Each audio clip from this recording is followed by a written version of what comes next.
Hey guys, welcome back. Today we're going to talk a little bit about this.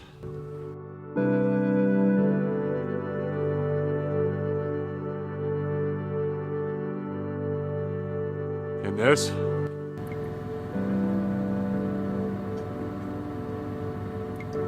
And we're going to talk about this too.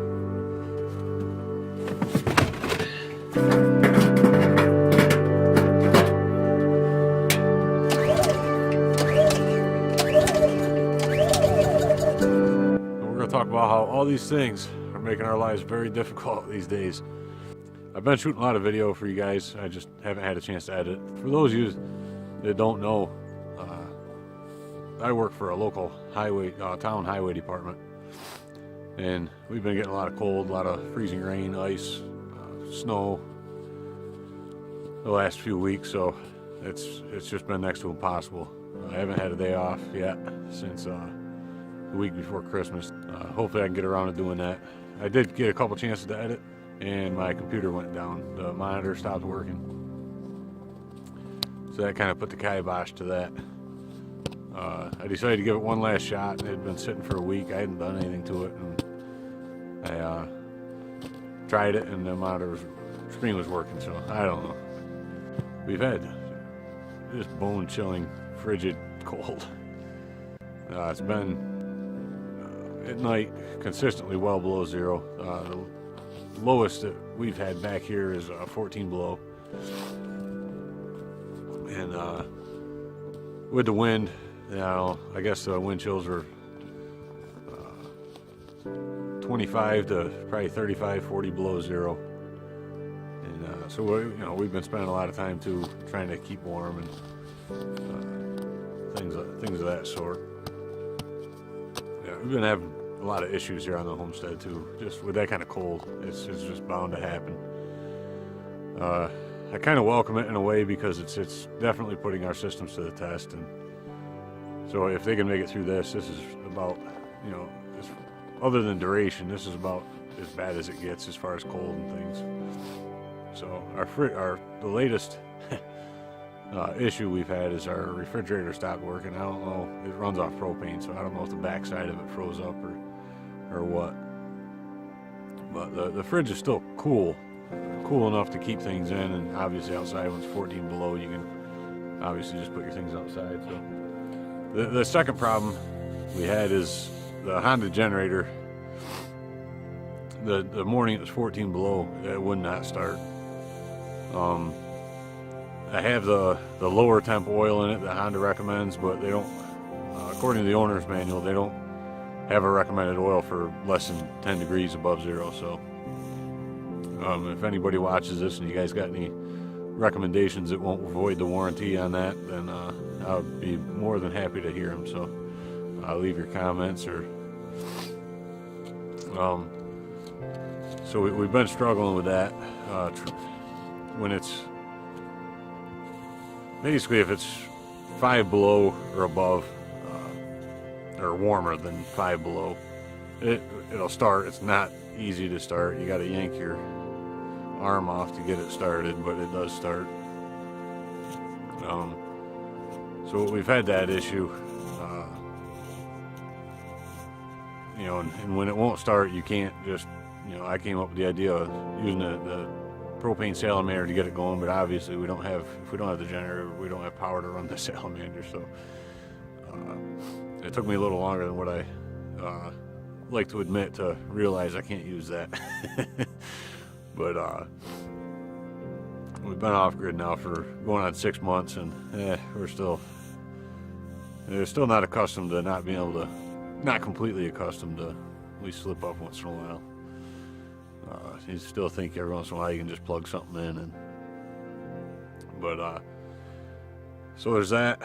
The water, we haven't had any issues with the water freezing under the ground.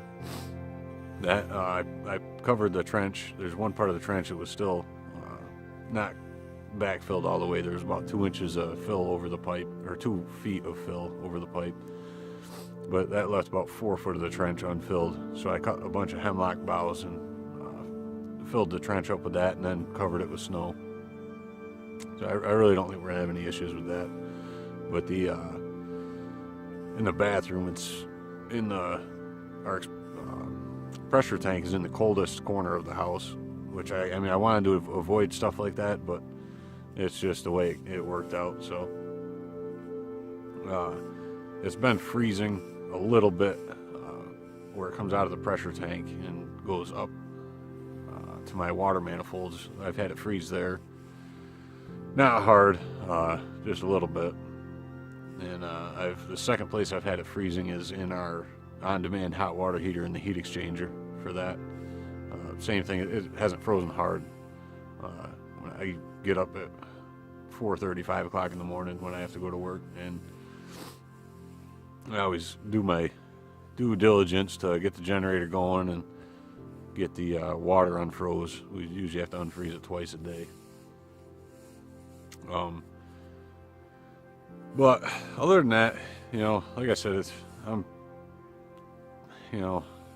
as bad as it is, I'm kind of thankful for this because it's testing all our systems, and next year, we're finding all our weak spots and things like that. So next year, we'll have siding on the house, and all those little cracks and crevices won't be leaking. Hopefully, our floor is insulated, and we've got our radiant in the floor, so should be a lot more comfortable next year, and we'll definitely appreciate what we have more so next year. Just having to go through all these tough times. So it's snowing again. I had to work this morning. Got the call earlier. I got to be in again at 6 o'clock this coming Sunday morning. So Monday's New Year's. Hopefully I ain't got to work. It'll be the first day. If I do get New Year's off, it'll be the first day I've had off now in I think 2 weeks. So other than that, I can't really think of much else. Just trying to stay warm and try getting some videos out for you guys. Tomorrow, Sunday night is supposed to get down to, I think, 14 below again, but it's usually a little colder than what they forecast back here. There's no warm-ups in the future in the forecast. I think the warmest is maybe a degree or two above zero, so we'll wait and we'll see what goes on, and we'll do what we can. So alrighty, till next time, thanks for watching. Make sure you guys check us out on Facebook. Even when if the computer's down or something, we try to keep everybody updated on Facebook.